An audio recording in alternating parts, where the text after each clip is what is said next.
with our first match of the Summit der Langrisser Season 9 Semifinals. So obviously, being a semifinals, we have two matches. The first one today is going to be CXO versus Absoul.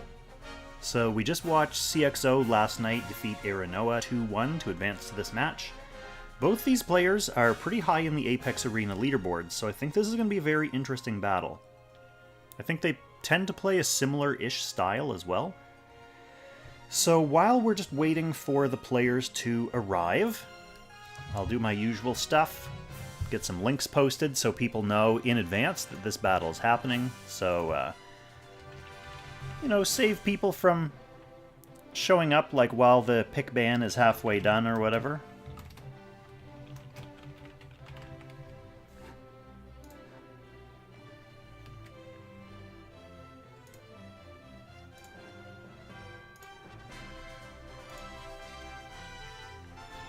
And then we'll take a quick look, if the players haven't come on yet, we'll take a quick look at where they're currently sitting in the Apex standings as well. Drum up a little bit of rivalry and drama between these two players.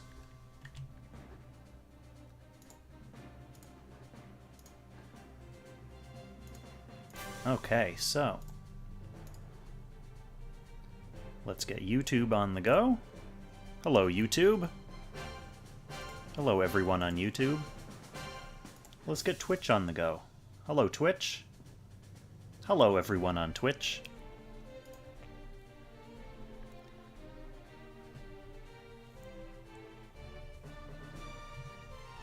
Okay, so now, just waiting for players.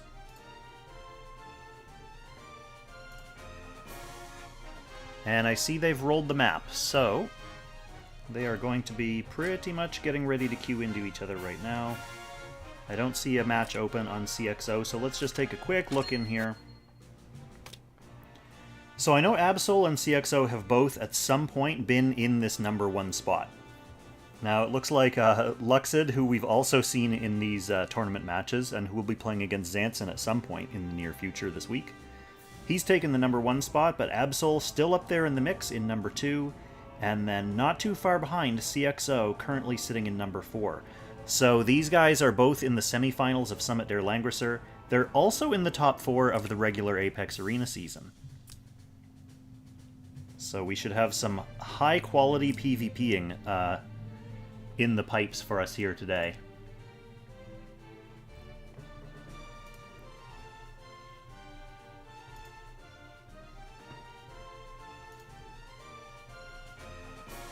And it looks like the battle has just begun.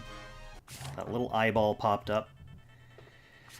So here we go. CXO versus Absoul on the Broken Cliffs. And let's take a look at these boxes. We've, of course, got Lostums in full force. One tank on CXO's side.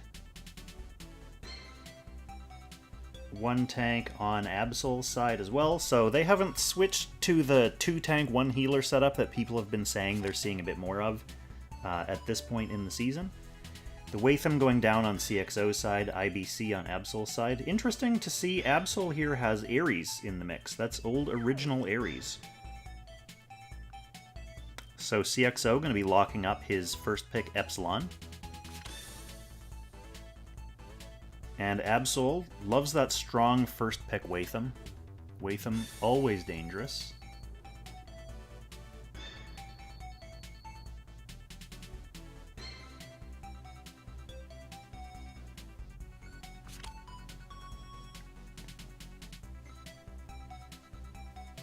And Lostum comes out for CXO. Now this is a decent map for Lostum. There is lots of terrain, there's some stuff that he can fly over.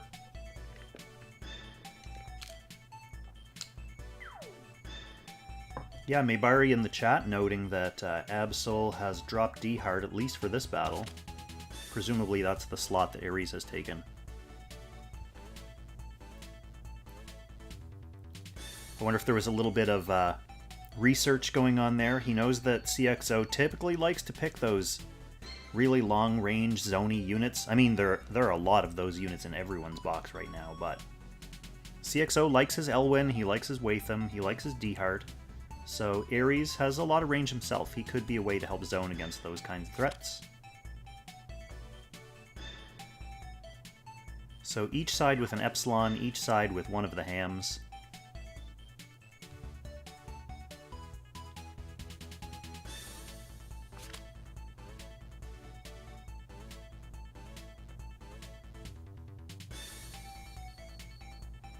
Absoul picking up Helena here and banning out that Hilda, so she's definitely capable of doing some damage.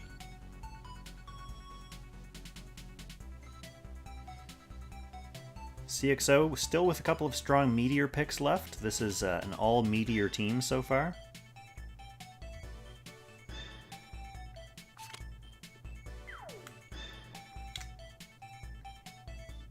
Might be a little bit too fast of a battle to rely on this Oboro. Although on the other hand, he really only needs to build up a couple stacks. That said, we've seen a couple tournament matches so far where a 2-stack Oboro hasn't really been strong enough to do what was required of him, so we'll see how patient CXO wants to be with this Oboro.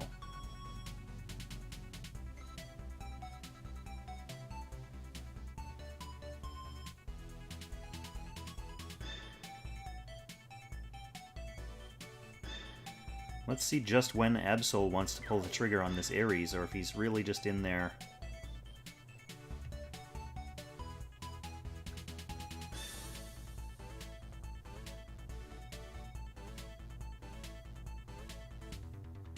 Yeah, that's an interesting pick for CXO. It does slow him down a little bit. I mean, he had access to Cherie there. But it might be kind of an insurance policy. And Kyra as well. No real need for this.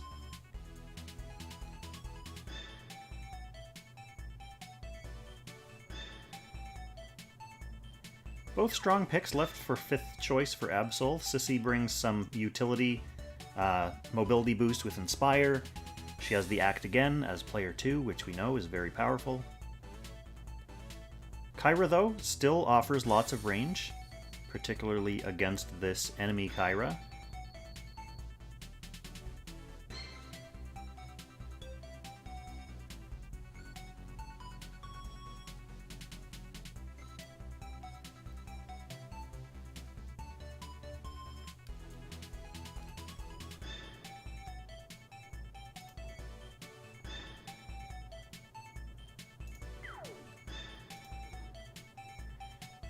Meanwhile, I've just got my diet root beer from A&W here.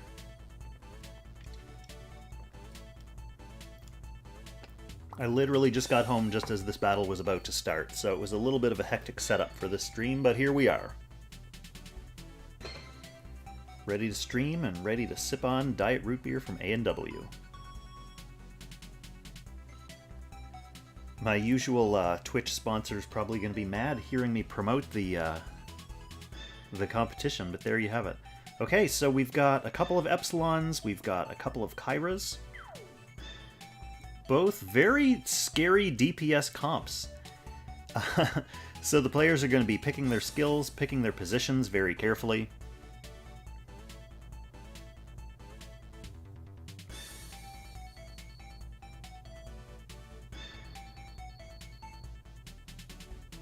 One of the things to bear in mind about these Kyras is that she does lose a lot of her usefulness if one of her allies dies. So Absoul being able to send Watham in and potentially pick someone off potentially gives him the advantage in nerfing this Kyra a little bit. Plus his sword, while it's up, counts as an ally for Kyra, so that's a little bit of a bonus insurance for keeping her in the game a little bit longer. CXO will have the first move, though, obviously, as player 1, so both players may want to think about their opening positions a little bit more carefully. This Lostum is a scary turn 1 threat. Watham, of course, a scary turn 1 threat as well.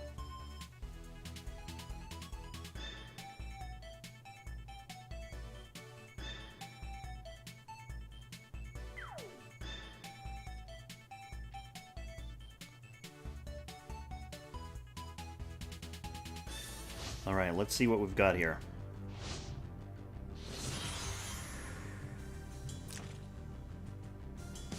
No tank, so he does have the air slash on that lost him. We've got a faction buff on the D-Heart. So he's going with faction buff Calamity, no 3C. We've got sorceresses and gospel on this Kyra. He does bring stealth on the Epsilon. Both players positioning a little bit more conservatively, which makes sense given those opening threats. We also have gospel on this Kyra, sorceresses as well. Are they both assassins? Yes, they are. And then Werner with states. State guards will help keep him safe against this D-Heart. Sand Seas, though. Okay, so after the ban pick and opening positions, okay, Oboro's moving ahead to his favorite little spot on this map, his little forest. What do we think in the chat? How do we like these both players after pick and ban? Kind of like what we were saying yesterday, it's a little bit difficult to make the call when both players draft full DPS lineups. But these lineups are slightly different. So we know we have this Oboro here, which is a little bit of a weight on CXO's side.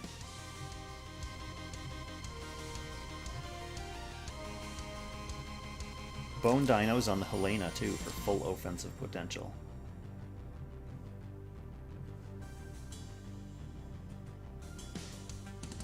I think I give the edge here, slight edge to Absol in this one. I think the Watham versus a tankless comp is very, very dangerous. There's a lot of potential there. He can just get in the mix and kill what he wants. Helena's interesting too. The full impact of her splashiness is reduced a little bit by the Kyra, but she's still very dangerous. I think the match might hinge on whether CXO can actually make good use of this Oboro or not.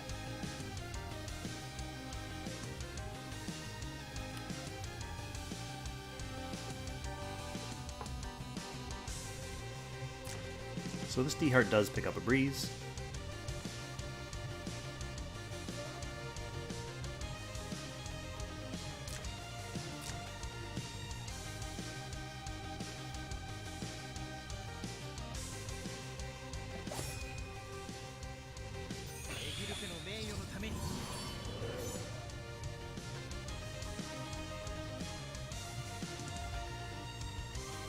I guess with Calamity, if he's attacking the enemy directly, then the state guards aren't really coming into play as a deterrent.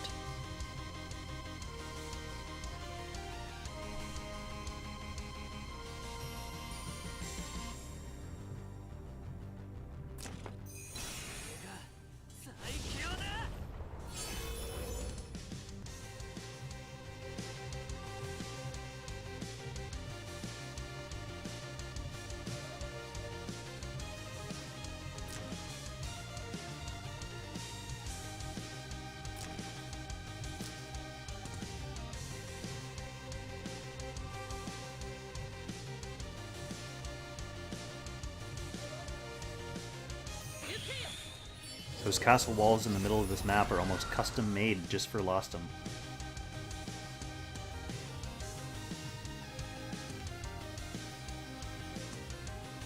Slack, welcome back to the chat.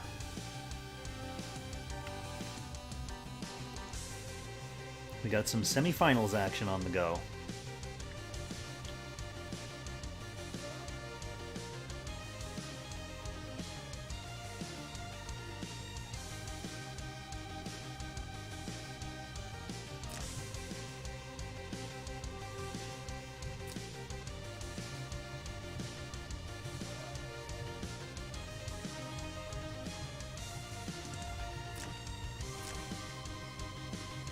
No air slash on the Watham, so he can't quite reach yet.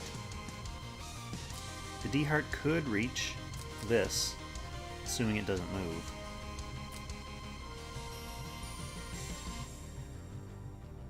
Epsilon's hiding right now, of course.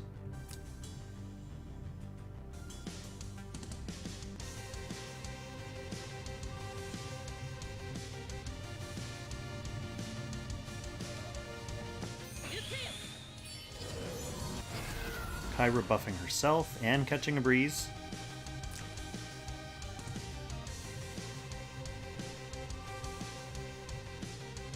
So she can reach as well.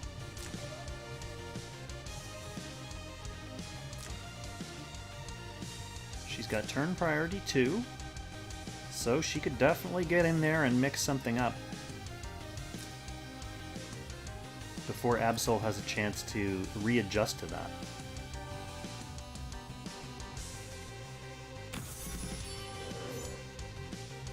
He really wants to see what this Lostum is going to do, so he's keeping Watham in his back pocket for his last action to be able to react to any offensive positioning here.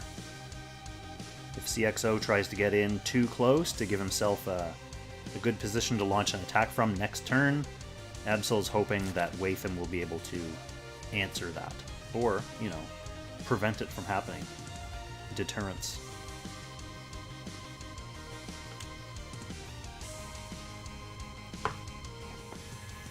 Okay, so Lostum just steps back for now.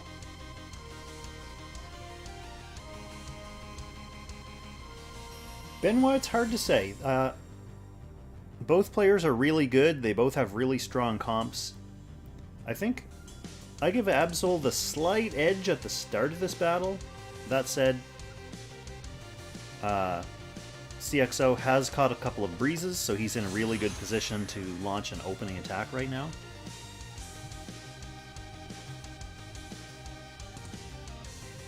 So Absoul here kind of spreading out, hiding back a little bit. It puts him in a little bit more of a reactive position right now. Zepsilon has already struck out, so he's already used his hide. So when he takes his next action, that hide will come off, so he's either going to want to find a way to be safe from CXO retaliation, or at least contribute. But he has no stacks yet.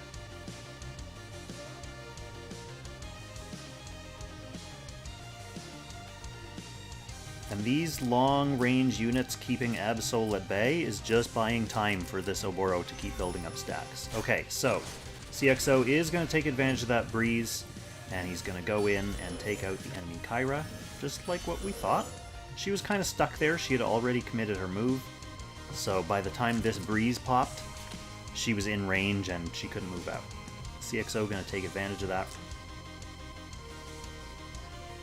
Just trying to decide where to teleport back to right now. So the trade game has begun. If Absol wants to go in and finish this Kyra off, it's almost certainly going to leave him in a position where one of these units can then come and take the unit that Absol sends in. So we'll see who gets the most beneficial trades out of this. Okay, she just teleports in relatively close. She does top up her breeze, though.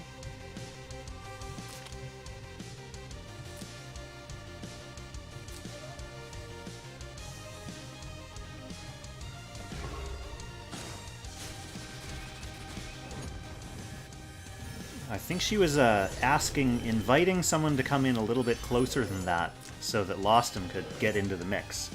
But that might be far enough away that it doesn't quite get Lostum. Yeah, Lostum can't reach that yet. So a good choice by Absol there.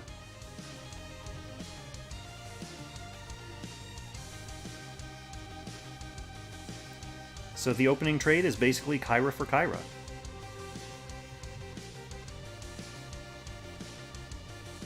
And that's fine. If you're trading with Kyra, you generally want to make her plays earlier, because as I said at the start of the match, when your other characters start dying, her usefulness goes down, so if she has to die, it's better for it to be earlier than later.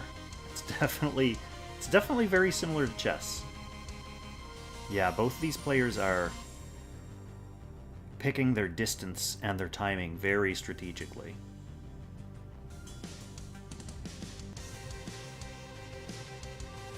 So minor movement adjustment here to get Watham a little bit closer into the action. 2 stacks and shields on both Epsilons.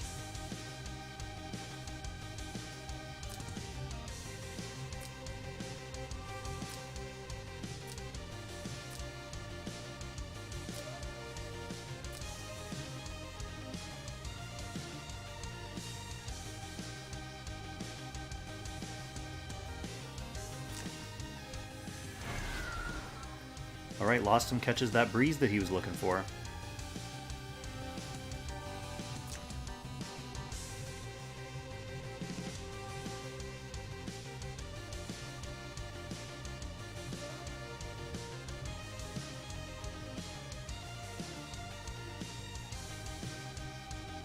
And now Absol's just deciding what he wants to do with his Helena right now.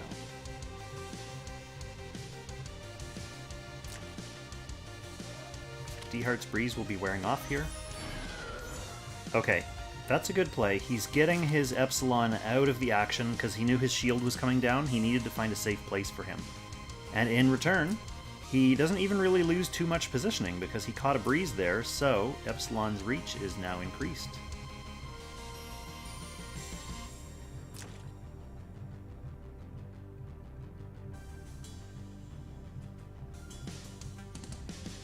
D-Heart can't quite reach. Yet. Okay, and a breeze on CXO's Epsilon as well. He is hidden.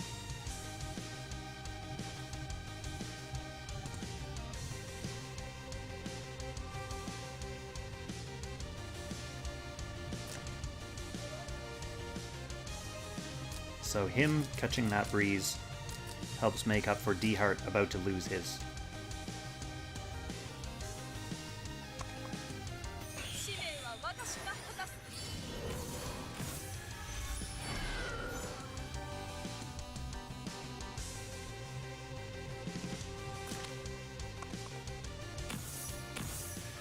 Helena just laying down some tiles.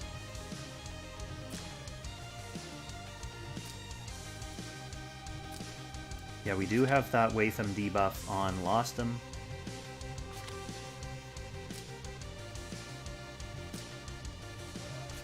It'll be on D-Heart as well. And Oboro.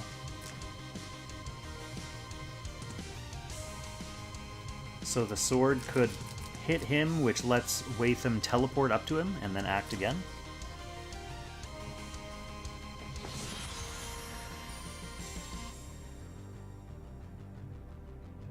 Let's see if that's going to be the opening play.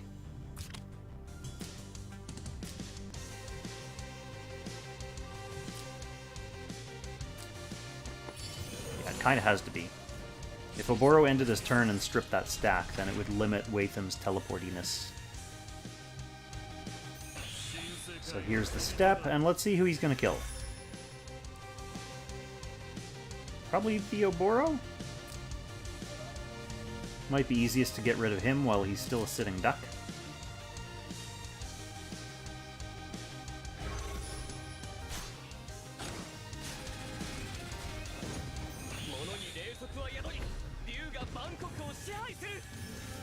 Now Ham can take this forest spot.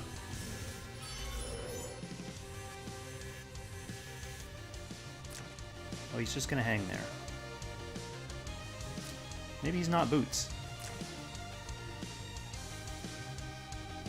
Maybe he's on Bracer. He heals up anyway, he just doesn't get to benefit from the forest terrain.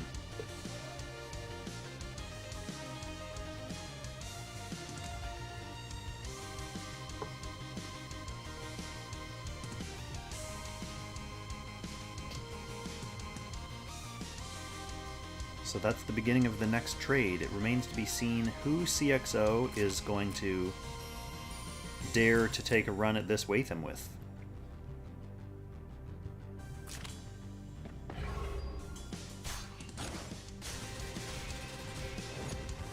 Three stack Epsilon, now 4 stack after that kill.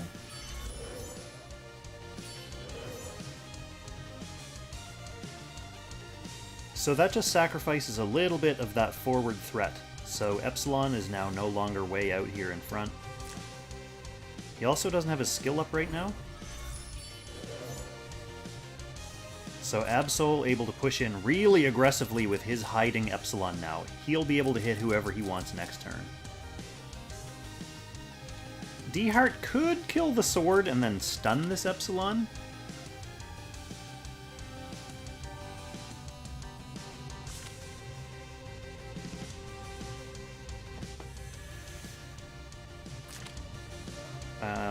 Actually, he doesn't have his 3C, so I guess he doesn't need the 3C in order to get the post-kill stun.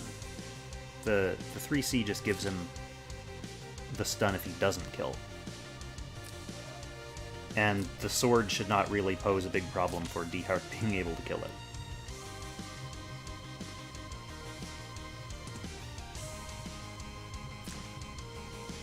It would leave D-Heart, you know, close enough up here after getting that stun that this Helena would be able to come in and finish him off, though.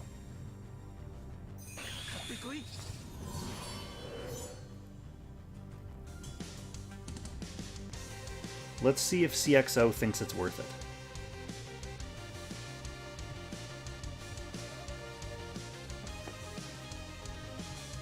No, he's just gonna hang back here and basically let this Epsilon come in and commit to something.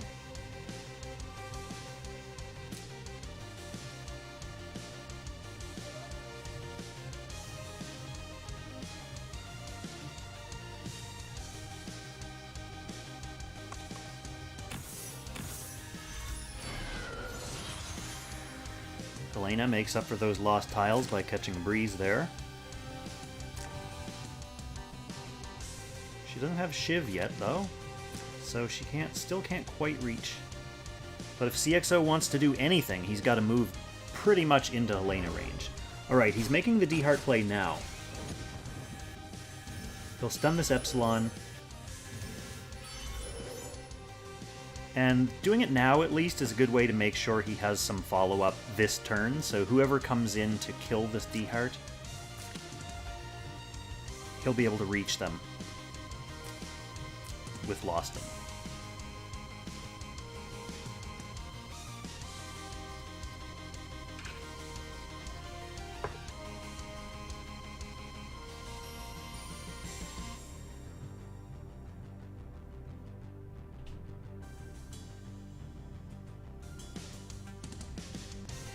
I mean, he could reach...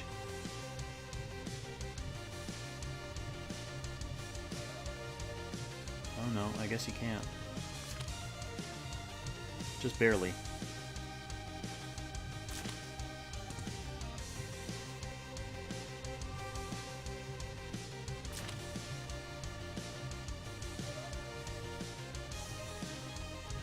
So Absoul deciding who wants to kill D-Heart. Or, I mean, on the surface level, it's who wants to kill D-Heart. On the slightly next step level, it's who wants to be held back in reserve to kill this Lostum.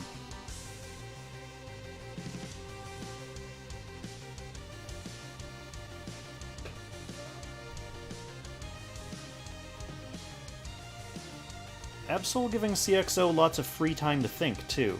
CXO down to 4 seconds of backup time is a psychological advantage for Absoul, so I'm sure CXO is using this time to think about his next moves. One thing you do not like is having those giant numbers flashing on your screen when you're trying to make a decision. Okay, so this... Oh, he catches a breeze too. There's been a lot of breezing in this game. So he's moving the Werner into position to be able to follow up.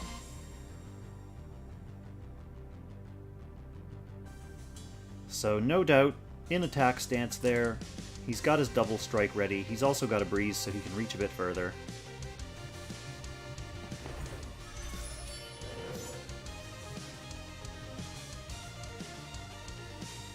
Epsilon hiding here. So theoretically, Helena kills the D-Heart, Lostum kills the Helena.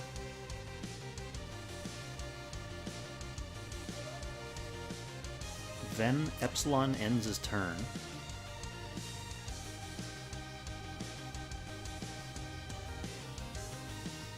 And then CXO would have turn priority with either a Lostum or an Epsilon versus the Epsilon and the Werner back here.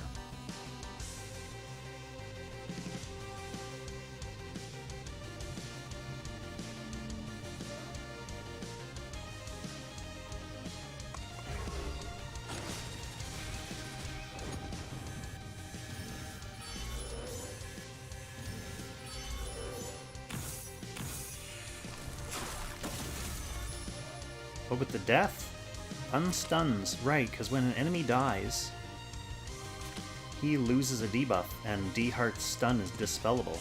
So Epsilon's back in the action. He's got his 3C ready. Lost him taking the kill on that. But then Absol still able to follow up here. How far away can you run? How far can you hide?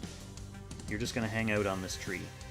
So Lostum is pretty bulky on defensive terrain. Increase counterattack damage.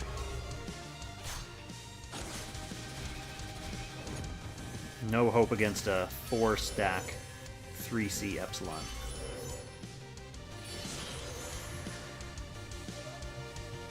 Now everything rests on CXO's Epsilon's shoulders. He can't reach the Werner. He just needs to hide and top up his faction buff. I suspect we'll see this Epsilon topping up his faction buff as well. There's no real reason for him to try to get in too close right now. Absol with the big advantage here of having 2 units, so he can try to tap the shield off before going in for the kill as well.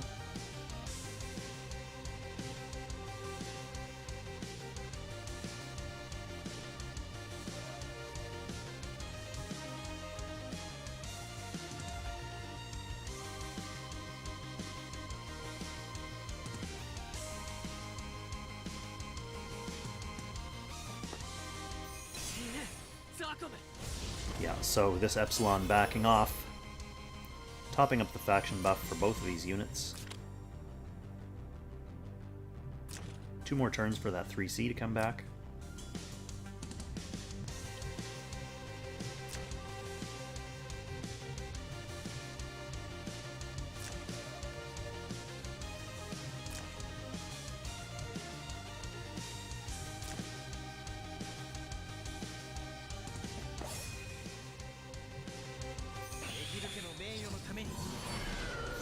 Alright, we do have another breeze there. The positioning almost looks like it could be defensive stance Werner as well. This Epsilon right now is hiding. So Absol is pretty much just going to have to get into a position where one of his units takes the hit from this. It's either going to be a potentially defensive stance Werner or a shielded Epsilon.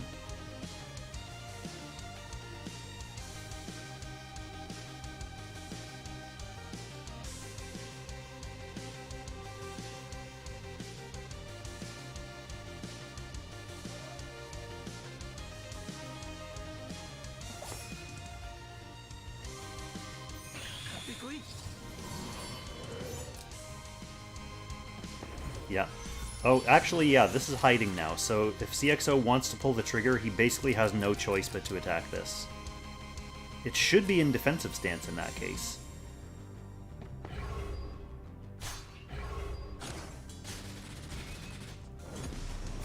Alright, that shield is gone. And now Absol basically gets to clean up.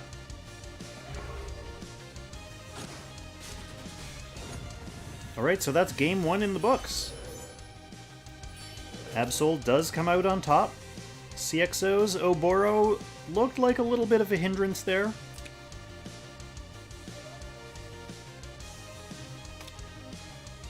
Let's spectate on Absol this time since he won that match.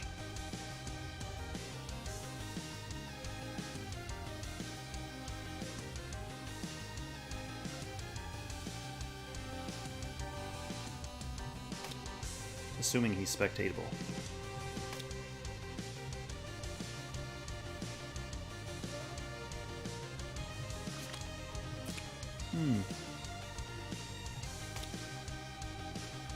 Usually doesn't take this long for the second match to come up.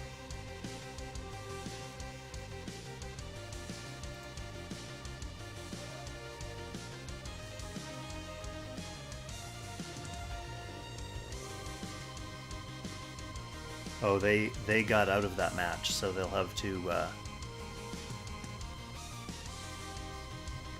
They'll have to, I think, start a best of 3 and have CXO retreat.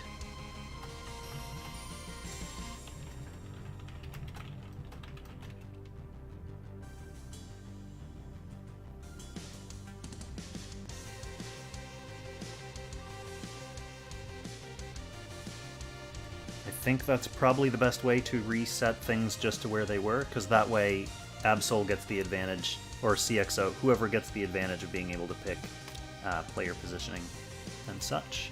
So they're just going to invite each other to that. Oh, Absol actually has to reopen his game.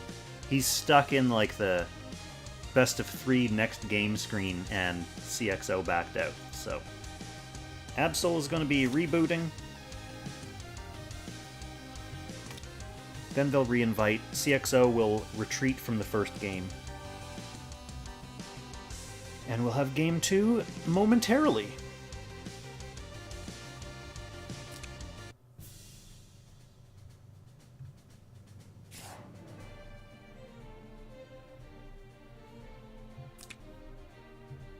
Time-traveling merchant hanging out at my usual spot.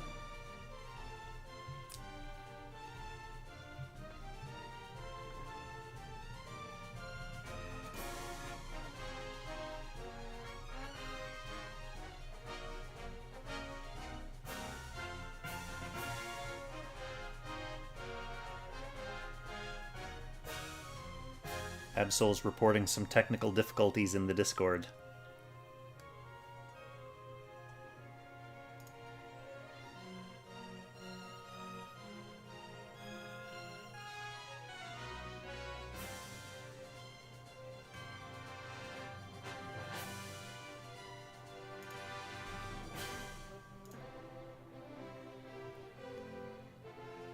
Oh. It looks like Absol restarted his game, and when he reopened the game, it still showed that he was waiting for opponents.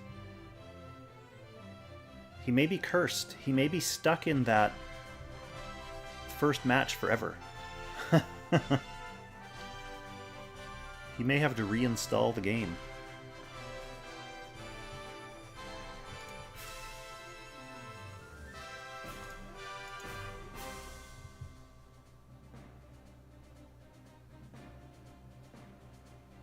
Who won the first game? Absol won the first game. Tell him to log in from a different device.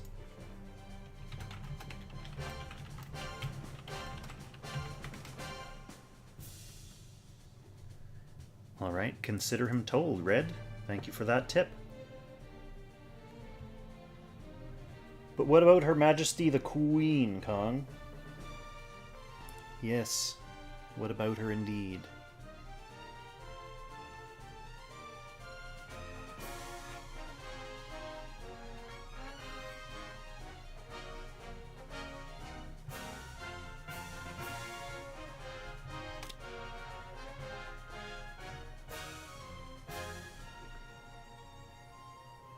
Yeah. CXO went down, but he dragged Absol straight to the void with him. Although, if anyone's talking about sketchy bug powers, it shouldn't be you, Red Guy.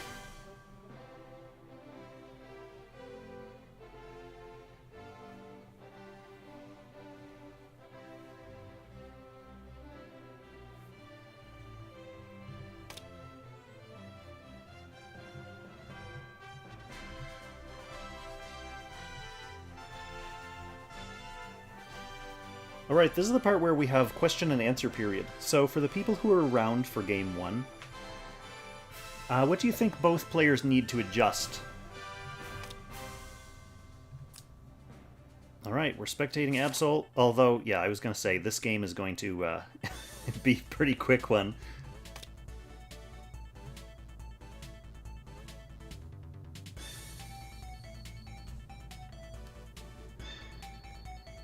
There we go, we're back on track.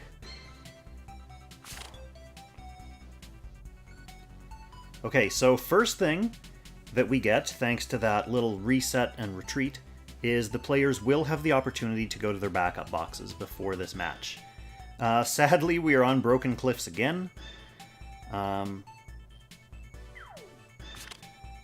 and neither player making adjustments to their box. So we're basically just going to have the exact same game. CXO as player 1 again, Absol as player 2 again, same boxes, same map. So pretty much a straight rematch.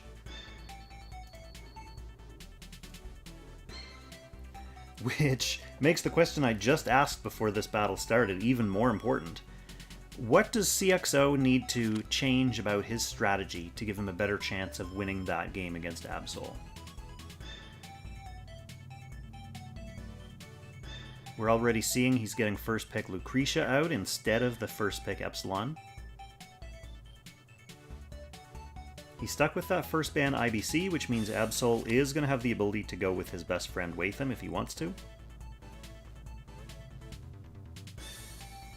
And I don't know why he wouldn't want to be perfectly honest. Yep, there he is.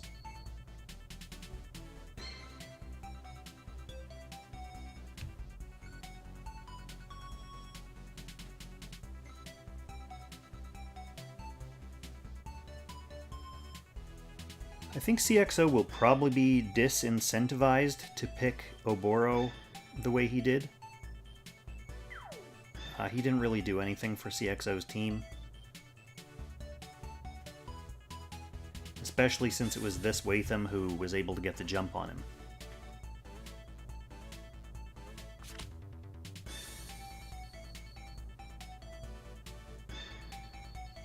Alright, maybe going back to a little bit of comfort zone picking. He's got Elwyn here, great range, helps counter this a little bit. He's also banned out the Lucretia and the Epsilon. I'm going to be very interested in seeing if we get to see this Ares come into play.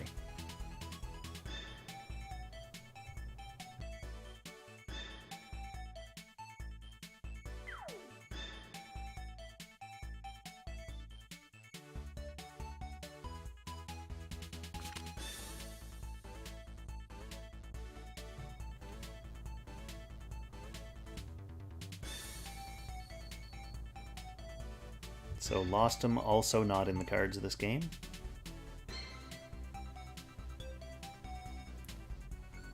Other than for Absol, Absol is getting the ham sandwich now. The 1-2 punch.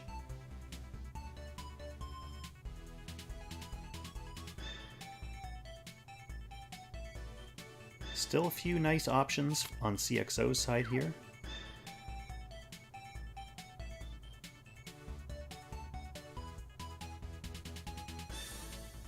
He's not generally going to want to pick a tank or one of his healers until 5th pick, based on his past games.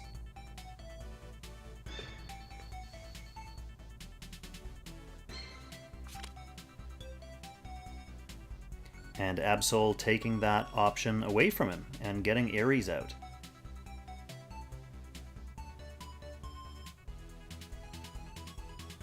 So no tank whatsoever. Elwyn quite threatening in that situation.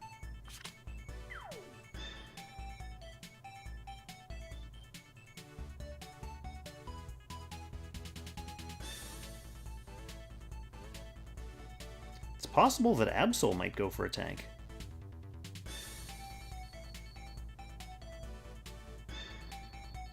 CXO has the 2 stuns here.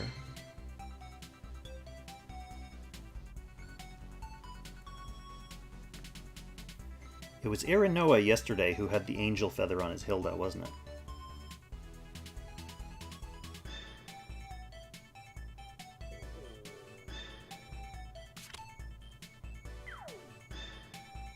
Sure enough, there's the Elwyn.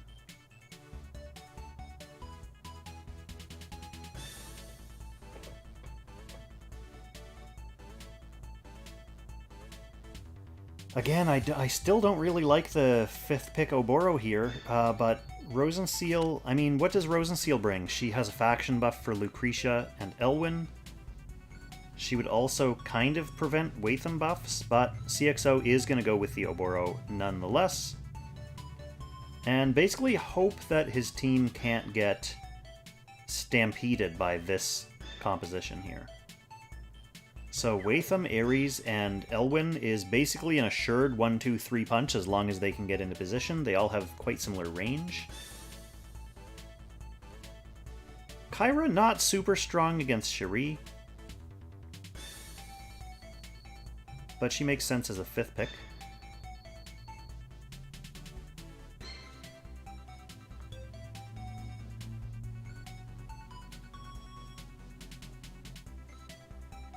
The Lucretia is good here.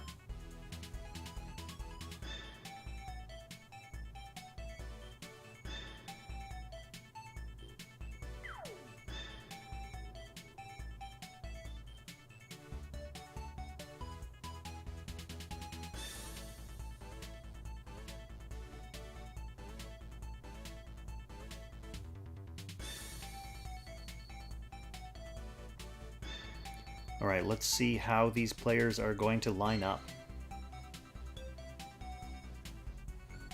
There's slightly less turn 1 threat from CXO this side, this game. So we may see Absoul frontlining some of these scary units in the hopes of getting a pick early. He doesn't need to hang back for that Lost Him charge.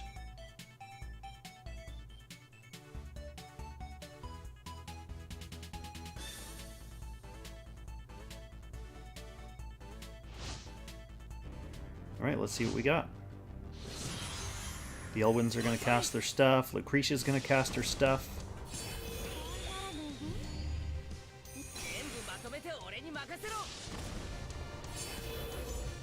Best way to troll streamers and game casters is just to fill your team with these guys who use all these pre-battle things. Okay, so this is a more normal looking D-Heart. He's got his 3C. He's got his off faction buff. Single target, mass attack Lucretia with archers.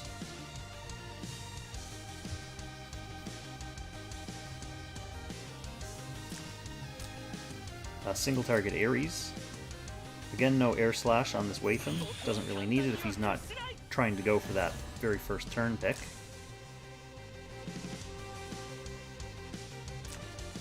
We've got Crush on this Elwyn. And it's not Bracer, so I wonder if that's one of those T-Star Elwins. Same Kyra as last time. And Oboro not gonna risk poking his little head out too much. Like this game, he really wanted to hide on that forest. This time he's hiding a little bit further down. Just to make it that much more difficult for Wathan to fly across the gap and reach him.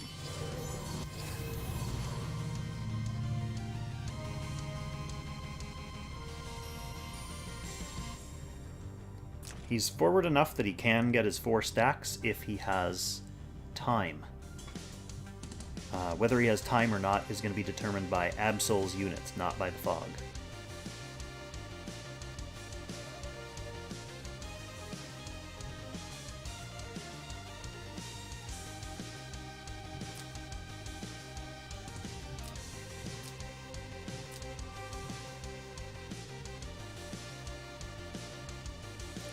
So now, for CXO, it's really just a question of how he can position, whether he can position in an aggressive enough way to deter Absol's advance without getting himself picked off by these units. This is what stresses me out about playing the opening rounds of Apex Arena. Opening positioning is probably one of the things I'm worst at.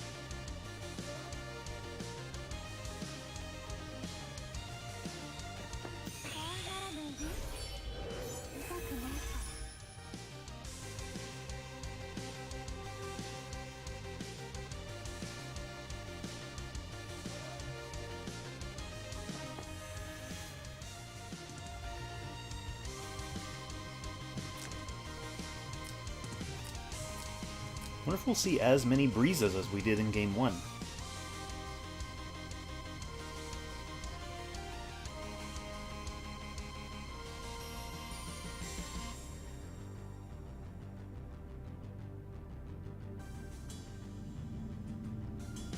Wax. Hard to play Rush versus Rush as player 2, but in this game it looks different.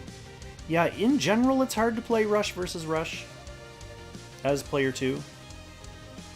That doesn't mean impossible, though. That just means that you're at a slight disadvantage by the first player being able to dictate the opening positioning for turn prio on the second turn. But if you have the right units, you can definitely also exert counter pressure like the way Absol's doing in this game and last game. So it is difficult, but it's certainly possible for good players.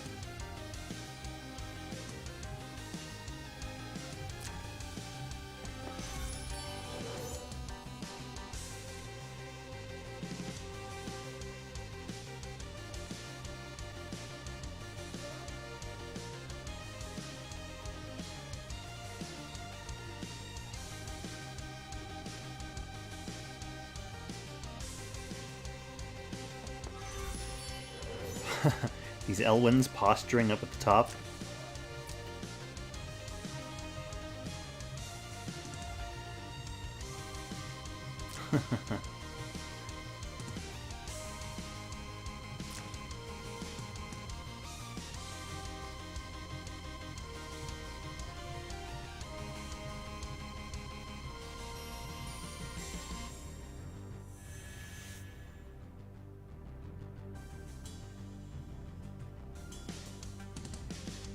Cherie hanging back. Dehart gonna be hoping for a breeze here.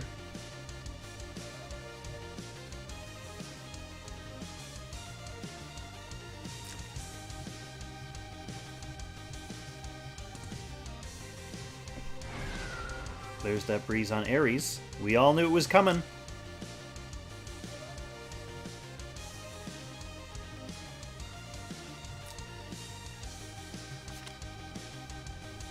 So he should be able to kill that Lucretia.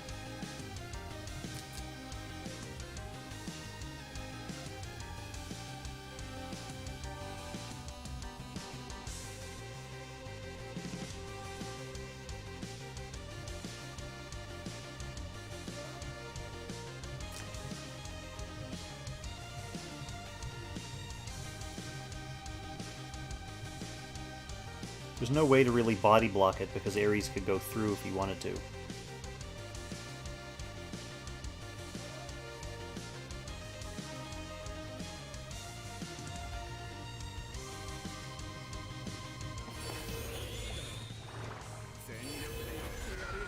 Okay, Dehart does catch the breeze that he was hoping for. He also gets that little faction buff on the Lucretia as well.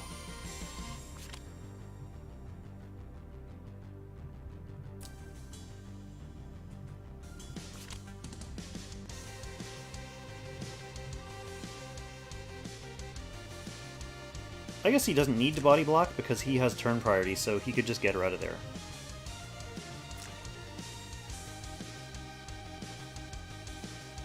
You can get her out of there, but it'll cost him his Oboro, I guess. Which will be, if that happens, another game where Oboro gets ready, gets into position, and starts chanting and humming, and then his short little dragon life is snuffed out before it's time. It's really tough to play Oboro against a team like this.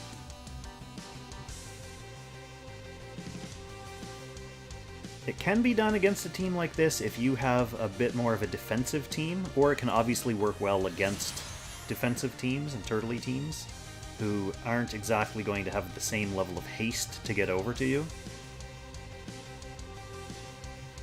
Okay, so this is CXO's ability to use turn priority to readjust his strategy to what he's just witnessed, so we'll see what he decides to do with this.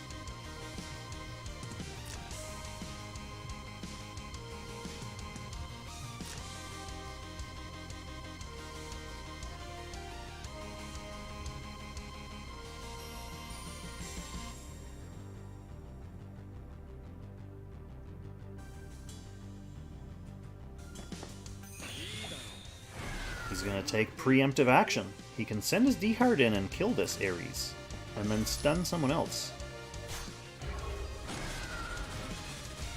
Okay, Ares no longer a threat. Elwin hasn't used his shit yet, so he's stunnable still. But who's your actual target? Not Kyra.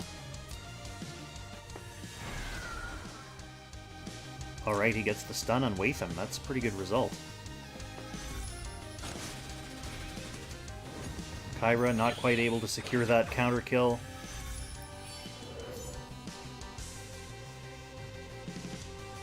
She's missing all of her additional friend buffs now because Ares is dead, so that was kind of a low-hanging fruit attempt from Absol there, just to get some use out of her. I guess she did dispel the stun, though, so that, I mean, her talents as, like, a team support coming into play there. So Watham still will have an action this turn. It's not bad. Normal attack from Elwyn.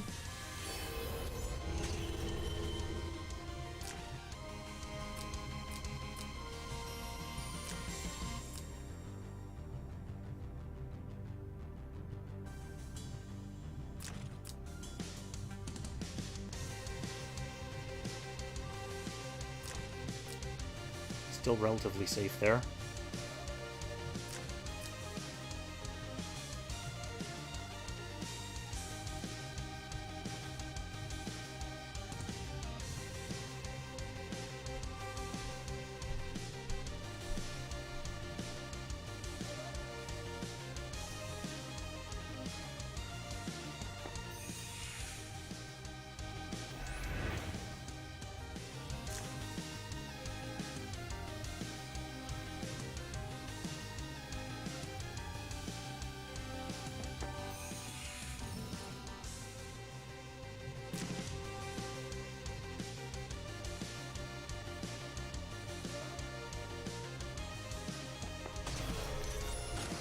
Okay, Lucretia going to take the first life off this Elwyn.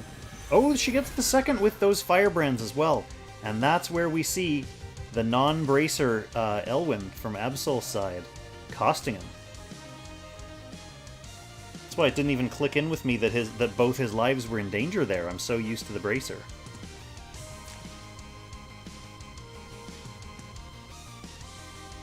Old firebrands earning their money in this game.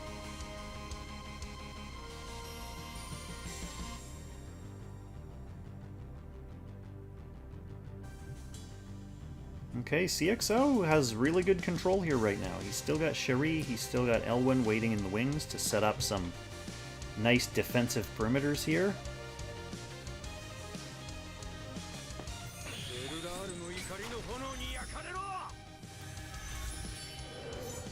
The best time to start building firebrands is right now, Red.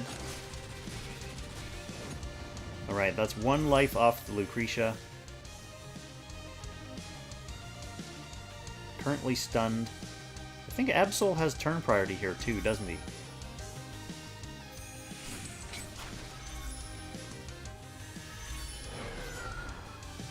So Lost Him tops up his Breeze. He also gives King's Crown buff to this Kyra, which doesn't really matter because she doesn't have any attack skills or allies.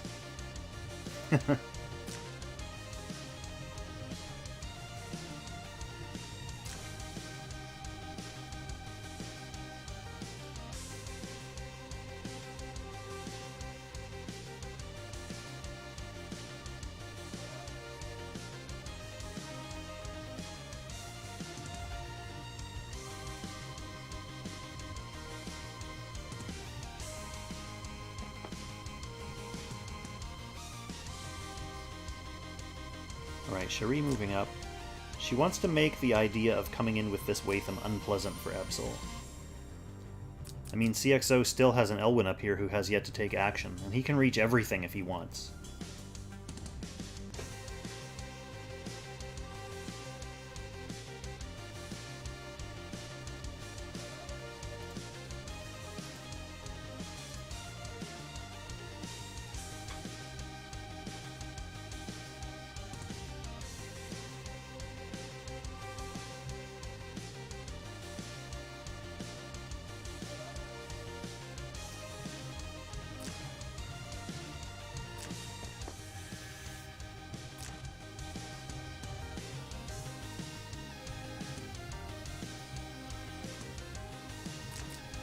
So Watham just moving forward just a little bit. Just enough to give him a little bit more options with his turn priority at the start of next turn.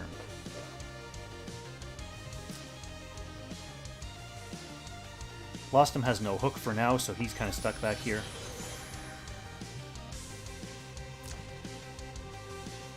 Now, Absol may be hoping that his sword can finish off this Lucretia so that he doesn't have to waste an attack into it. If he can blow her up with the sword and then kill Elwyn, for example.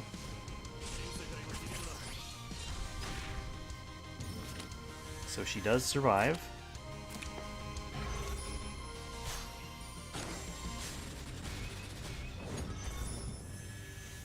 Elwyn with the heal reversal is not going to be able to attack this turn.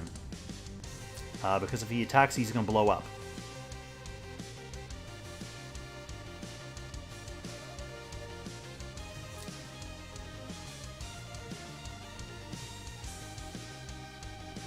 Cherie.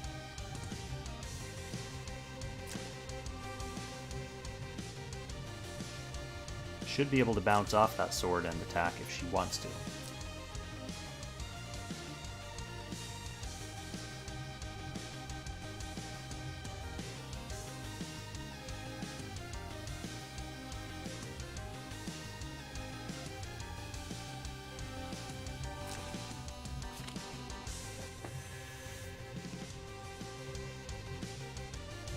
Okay, Lucretia back in action.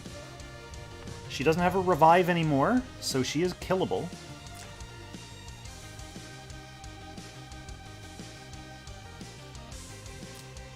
Oh, I was wondering why her mobility said 4. That's right, she has the passive block from Watham's stack.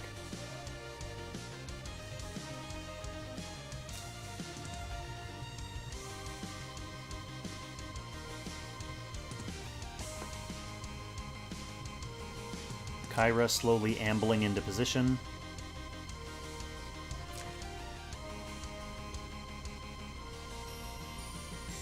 First time chat from viewer. Welcome to the chat, Luxid.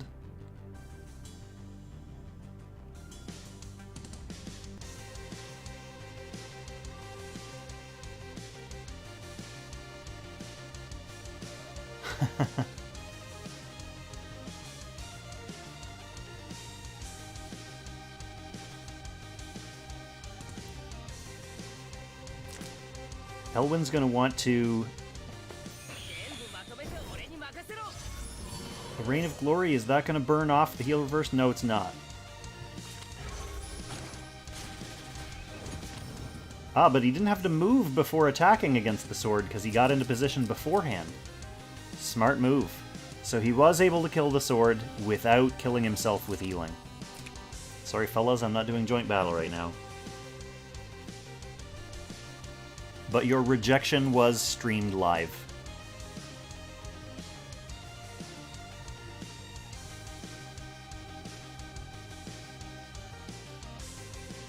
So Absol's still going to have turn priority.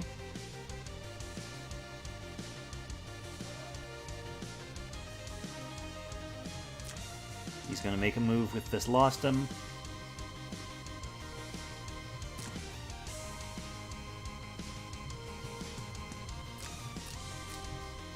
Then CXO with a couple of things to think about. Absoul might be deciding whether CXO is going to pop his Oboro this turn.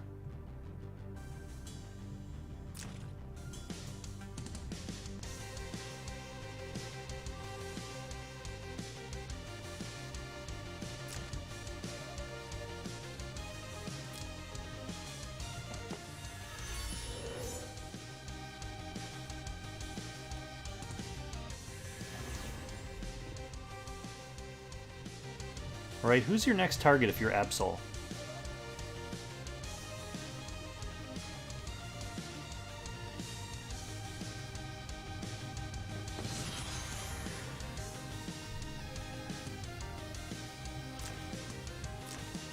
Lucretia's up. She does have a single target skill up. Cherie, forward posturing, so she's going to have her act again.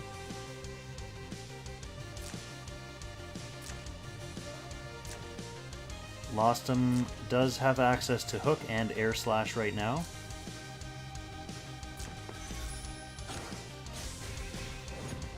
Alright, he's just going to secure the kill on the Elwyn. So, CXO has a choice to make now as well.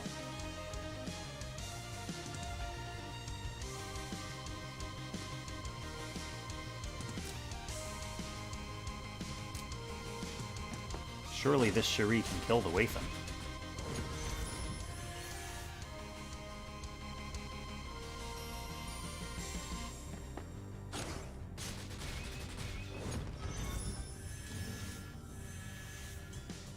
Alright, her skills are down for, well, 1 turn.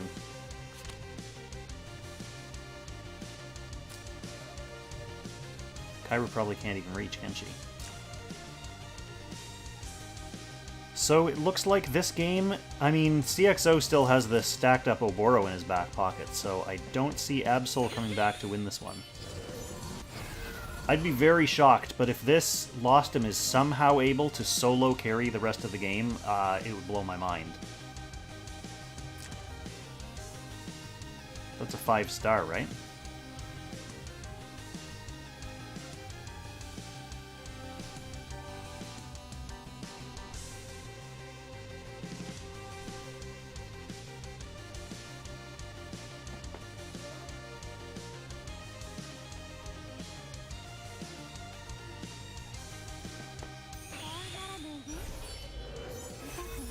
Lucretia just chipping in to helping the Oboro be all the Oboro he can be. This Lostom is not on defensive terrain right now. Kyra's skill not quite up yet. Nor Cherie's.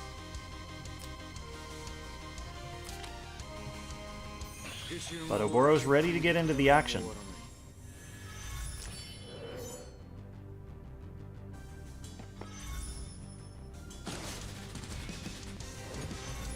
Okay, the Cherie stunned, but she's tough to kill. Especially, she's on a forest, so that's one of the reasons I suspect he opted to go for the Elwyn last turn rather than her anyway.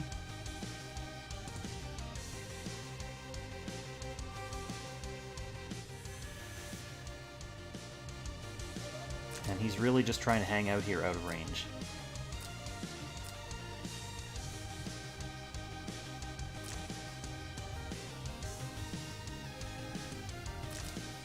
Lucretia might as well. I mean, she can go for someone now. She's already mass attacked this Oboro. Yep, so here we go, teleporting her up into position, and then she can take a pluck at someone.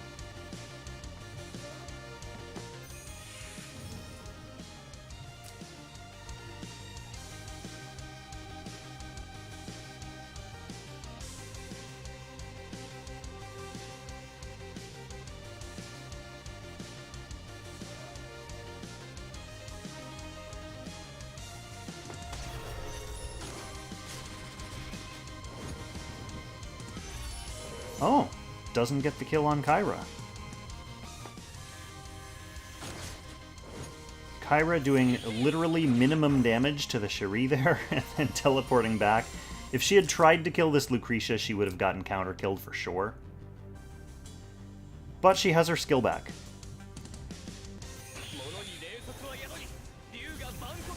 Okay, Oboro's coming. Oh lord, he coming.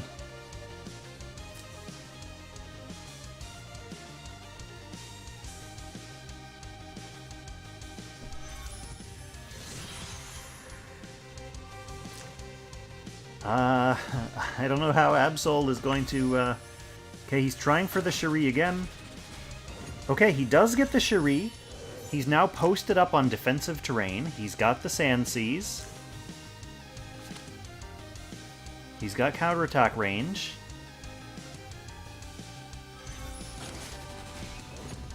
The Lucretia finishes off Lostom's healer.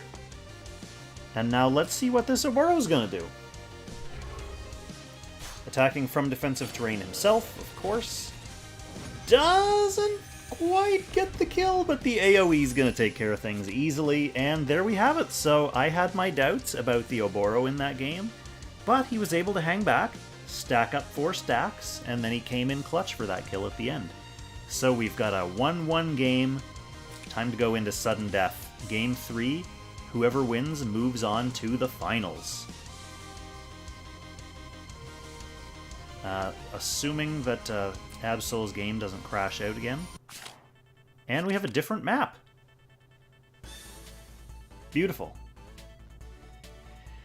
Okay, Absoul is player 1 this time. We are going to see if either player wants to change their box now for the all-important third game of this series.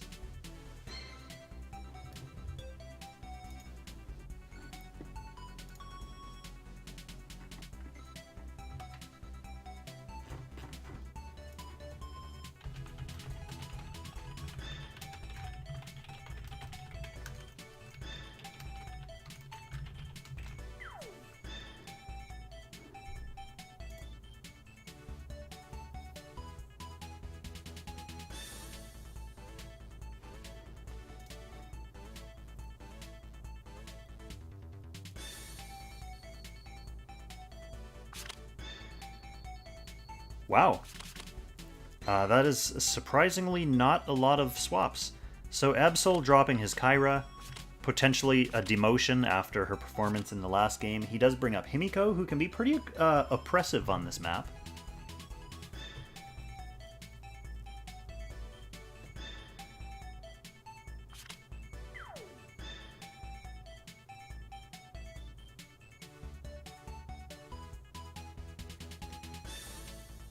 For once, okay, CXO first banning that Watham.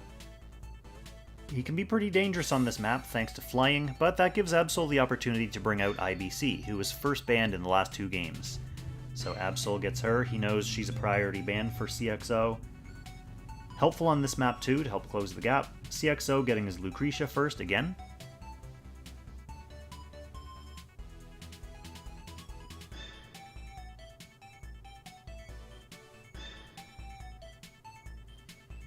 Ares increases a little bit, his stonks go up a little bit on this map.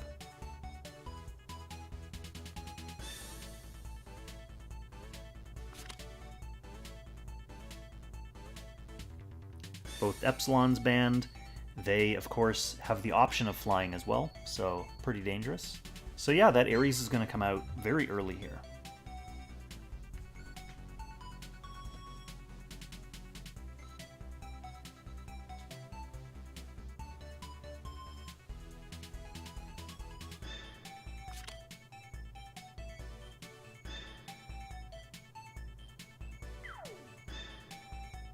CXO picking a tank would definitely be a way to startle Absol, because it hasn't been part of his strategy in any game I've seen him play in this tournament or this season. Maybe last pick if he has one available to him and he has to do it.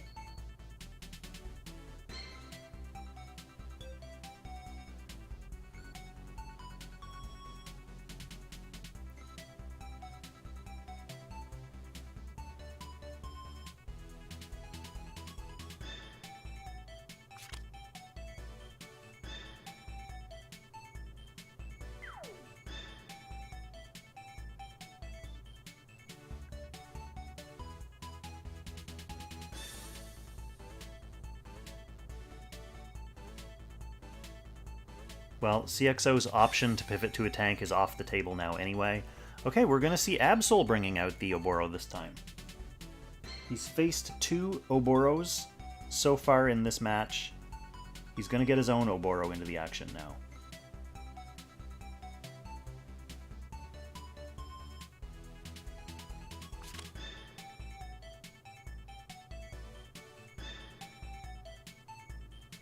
And Absol's Hilda also banned out.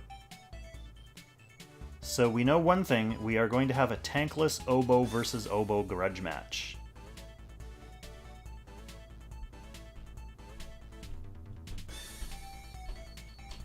They are going to decide the fate, who goes to the finals, on the Oboro fields.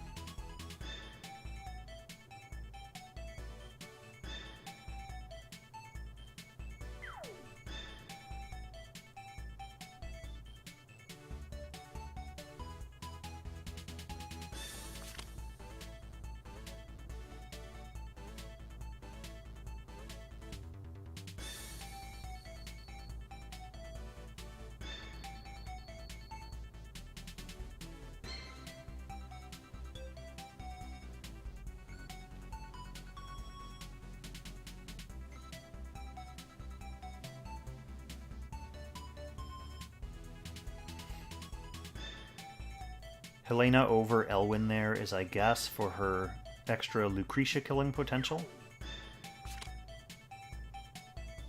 But Absoul is still going to have Elwyn available, 5th pick. He's probably a stronger pick than Lostom on this map. Lostom's pulling potential is severely inhibited. He basically just has the pillars and then units. So CXO is getting Sissy. So he will have a healer. He will have at least a physical tank, which will protect him against that initial hit from Ares. It'll protect him against the initial hit from Helena.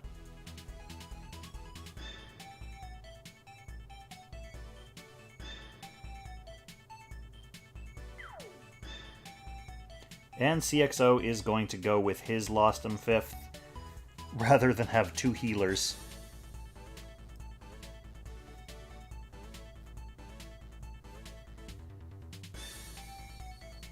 So, the way the teams stack up here, it's kind of interesting. I think Absoul has more usable or more threatening DPS.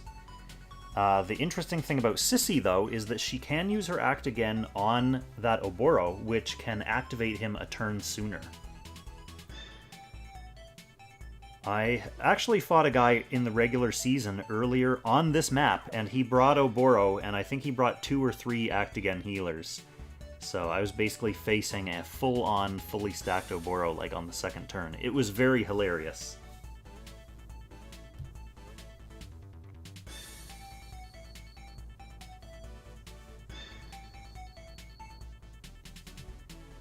So yeah, lost him a little bit limited on CXO's side. He also has Sissy, who's not really a DPS, and he has his Oboro, who's, I guess, kind of cancelled out by the other Oboro.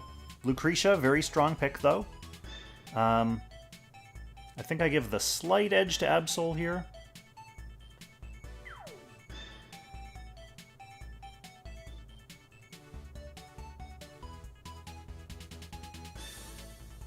Absoul does have those long-range units, Helena, Elwyn, and Ares,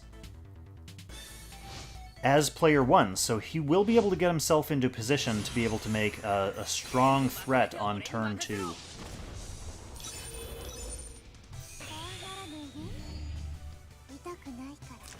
So we've got the Bone Dinos on that Helena again. We've got a single target Ares again, ready to fly across this gap. We've got this Elwyn in position to come around the loop here. We've got our mass attack on IBC. And Oboro already getting into position up there.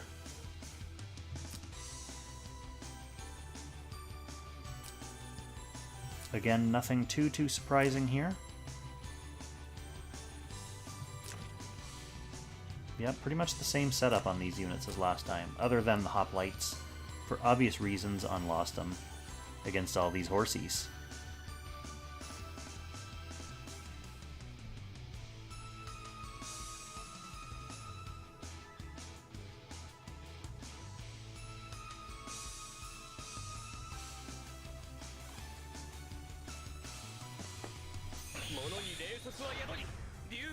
Okay, so the Oboro Cold War has already begun. Both Oboros currently meditating.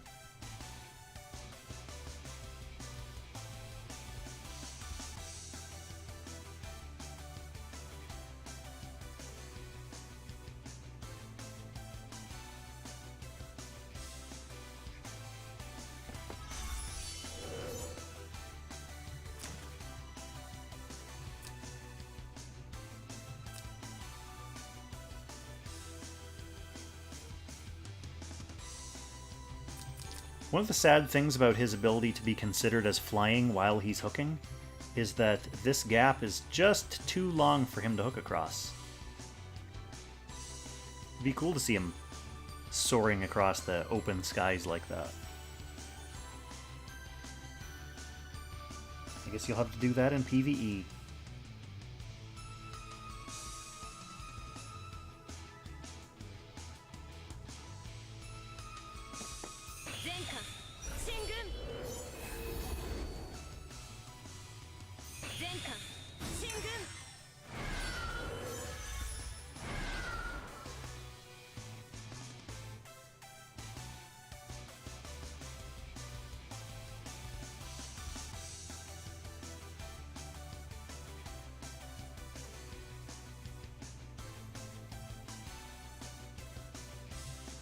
Yeah, Loomis, to your point about the act again being overrated in this match, that's definitely true. I mean, there's nothing stopping Absol from transforming before his 4th stack, too, so whoever wants to launch the first Oboro missile, they can pretty much just transform whenever.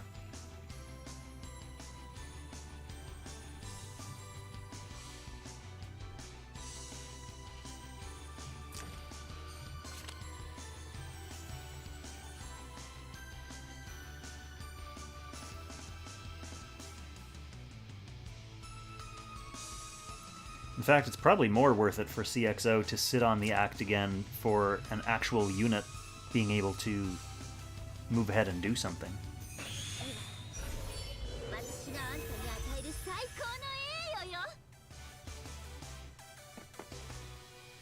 CXO pretty much just going to post up in the back here, at least for this turn. See where Absol wants to leave his openers.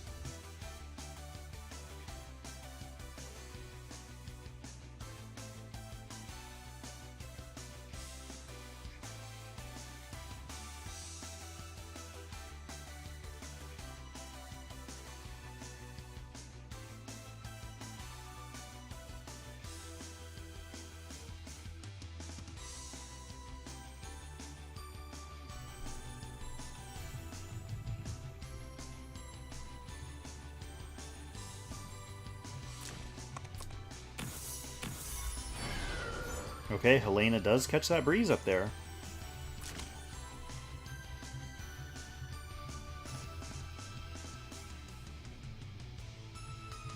So she can reach with Shiv.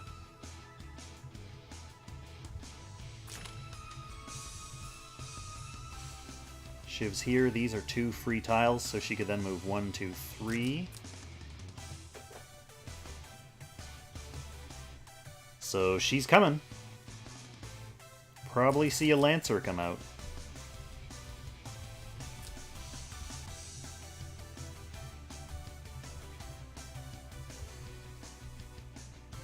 Ares will be able to move forward somewhat aggressively here to get himself into position for the follow-up.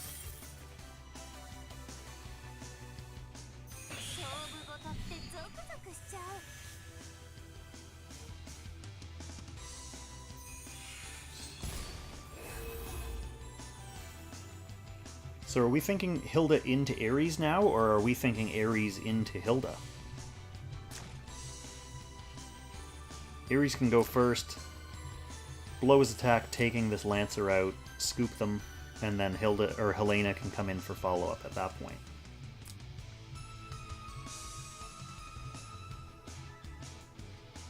Depending on what Ares' scoop looks like, Elwyn may be able to follow up that as well.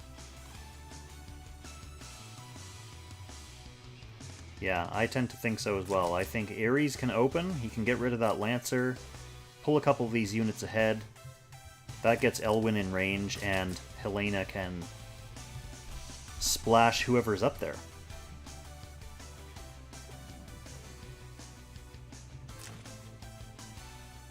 So what is this D-Heart going to do in response to that?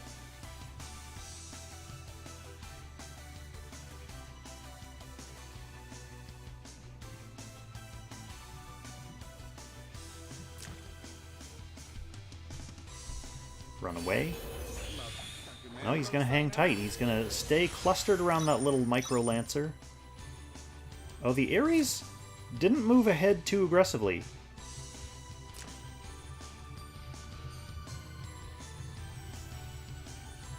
So he is still able to open. He's able to open on this unguarded Lostum.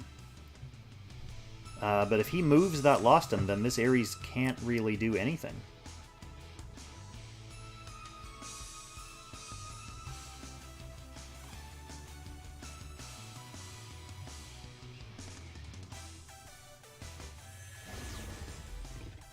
Alright, let's see if he wants to go with that Ares opening on Lostum now.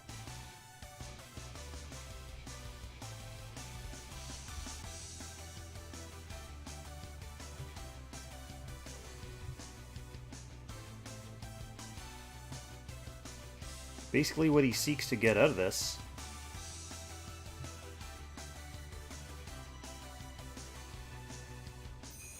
Yeah, he's gonna go for it. So what he stands to gain, I guess, is best case scenario, Lost Him dies. He scoops a couple units forward.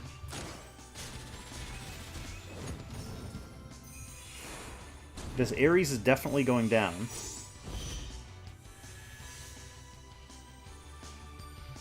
Lucretia's now no longer guarded. So the Helena could take both lives off that, depending on what happens here. Like, Lucretia could just move back and kill this Ares. That would be what I would expect to see.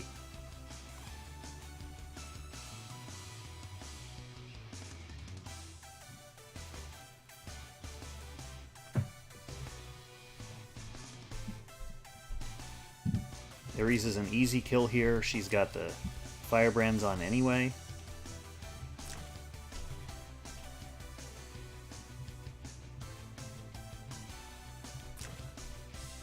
If she gets out of range, then Helena's still able to come in and reach, but she'd only be able to splash into the Lancer, who will still be guarding this. And Elwyn can't reach.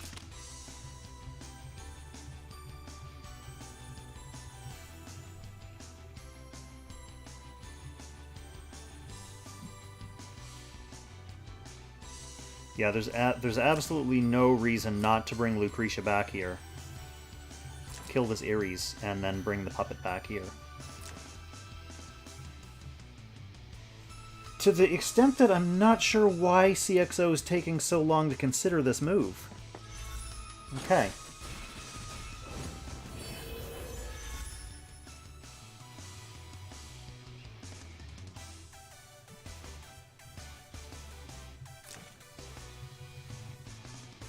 Bring him back, no one's gonna get you. I mean, maybe he's thinking that the splash from Helena, but I don't think that's gonna be enough to kill it.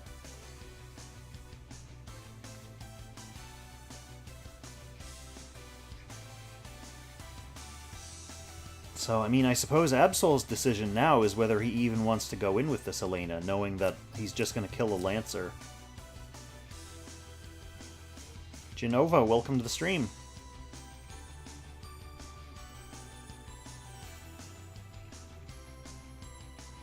Yeah, Loomis, I don't even know if Absol goes in with Helena now.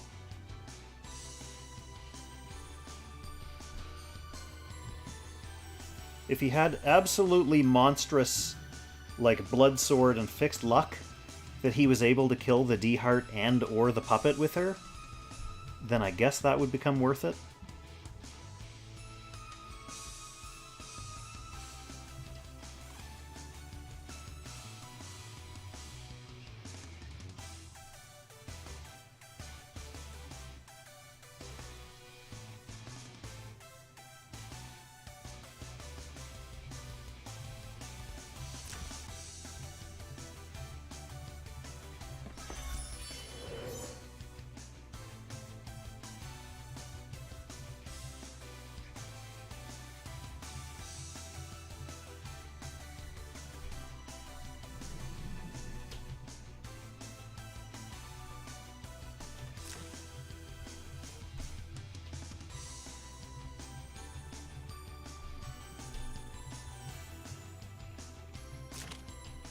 Yeah, I mean, he might... He's just brought Elwyn up enough to guard this corridor, so his plan might be just to keep CXO pinned back there for the next couple turns. But the danger of that... He's going to have to deal with a transformed Oboro.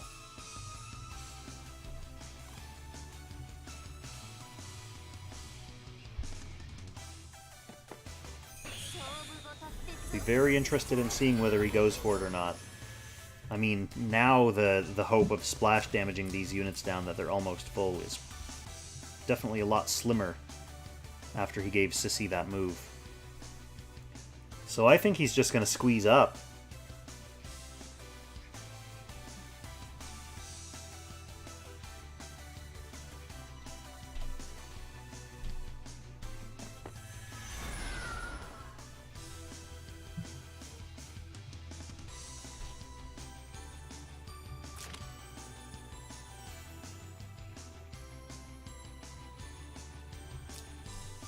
mean, I guess now he has the play.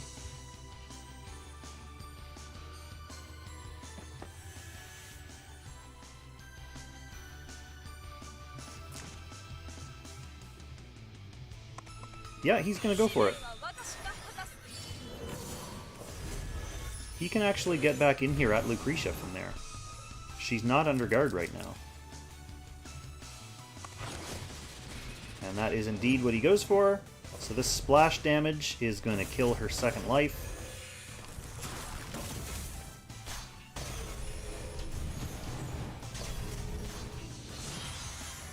Okay, and we've got a hurt Boro. The Dobermans are cheering in the background, apparently, for that play.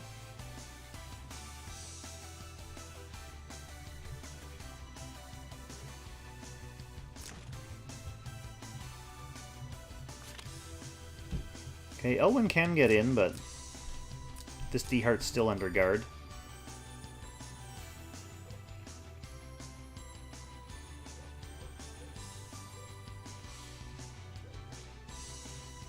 Yeah, Loomis, what do you think about the bone dinos on Helena? What's the advantage, or the perceived advantage of bringing those? I know they're just like monstrous DPS, but who does Helena need that boost for?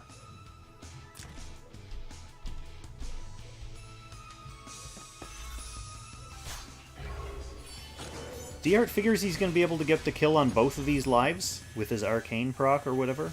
Yeah, because he already knows from the previous game that's not a Bracer Elwyn.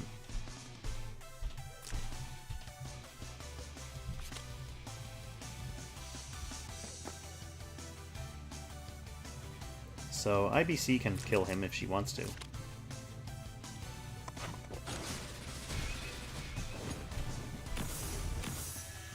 Instead, he opts to get Helena back out to safety. So what we've got here is an Oboro who's going to be coming up on transformation time. And then we've just got a couple stray Charmies and one healer.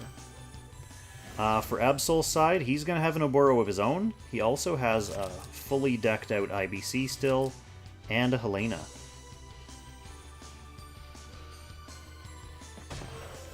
So that kind of worked out to Absol's advantage.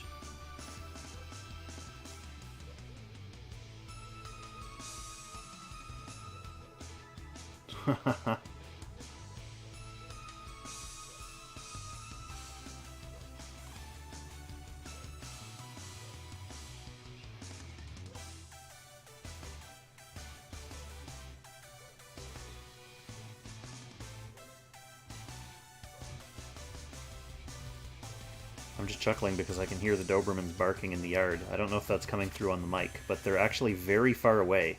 So the fact that they're still that audible is, I'm sure, very annoying to the neighbors.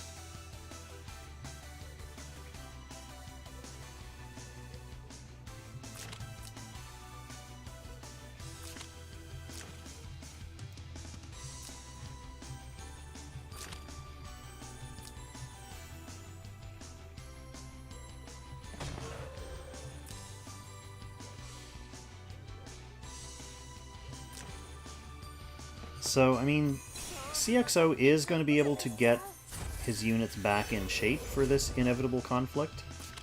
There's the Act again for the extra free stack, and obviously healing on his Oboro. She'll be able to get herself back into decent shape given enough time. Like if she wants to run away and heal up again.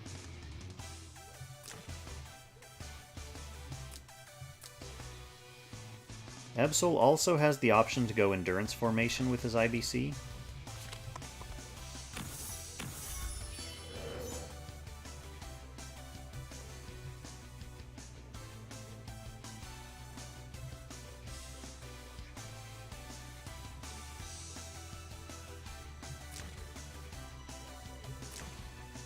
Act again is back in 2 turns. Oboro's transformation is ready. But you're right, he does have a lot to contend with.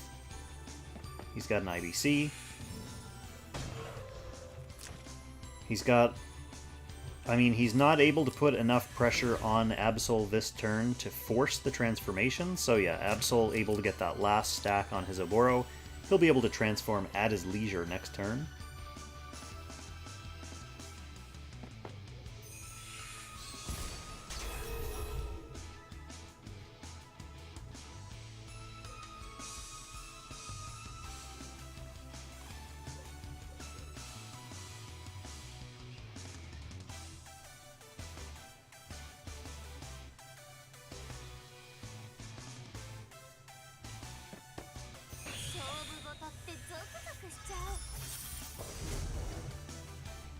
Yeah, I don't know what Def Stance really would help him with, other than, like, speeding up her healing, but Strike Stance definitely still helps IBC. He doesn't need the extra healing from the defensive stance.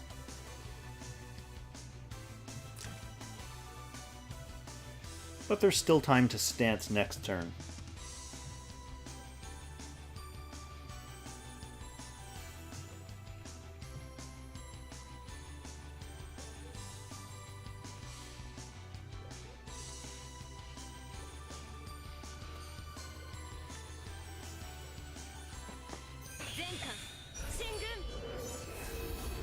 Alright, looks like we are going to get an endurance stance.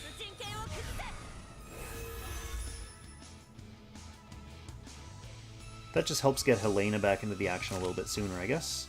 Even though she doesn't have her skills.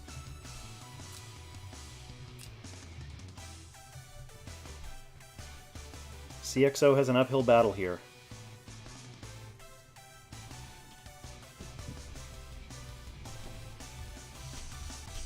Who did it go on?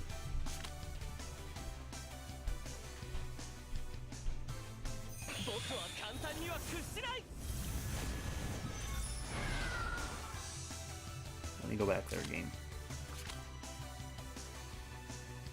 Damage taken. Reduced.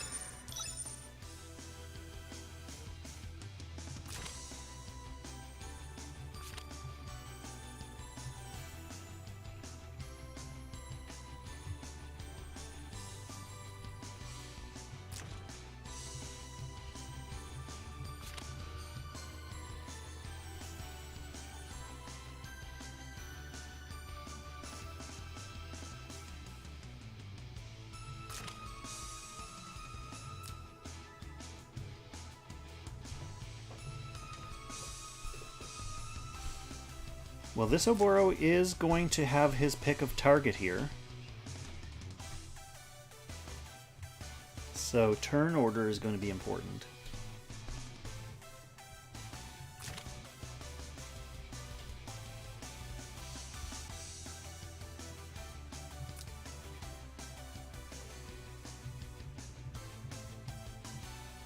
IBC can't reach.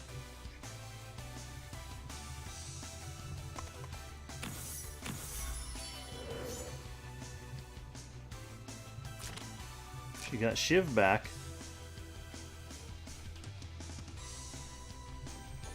But I don't think CXO has to commit to a decision for his Oboro until Absoul has used all his units.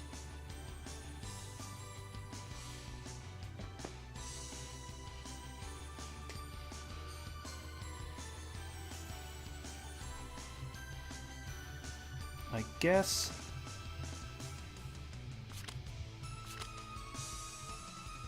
like, Oboro could go here. He could transform and go there if he wants to hide.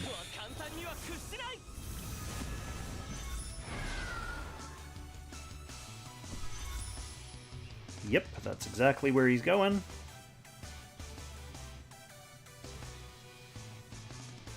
And now he's got Oboro and his two dangling little bait buddies.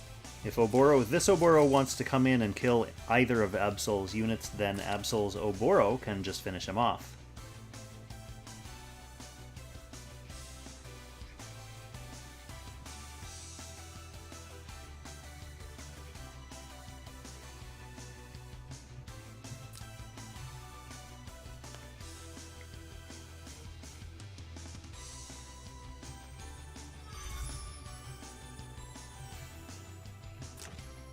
Yes, that is indeed the case.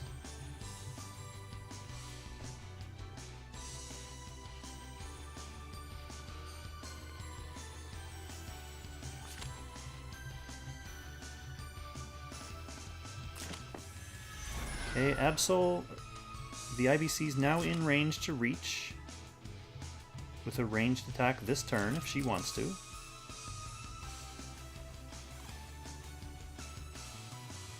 So CXO can either body block it with the Lancer or just act again. Oboro, yep, that's the more sensible action.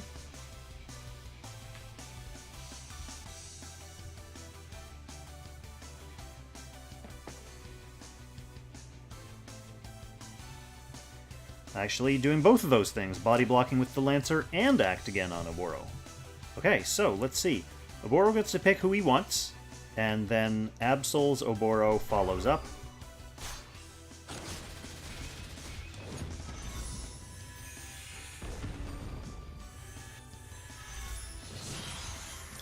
CXO Oboro is on a wall.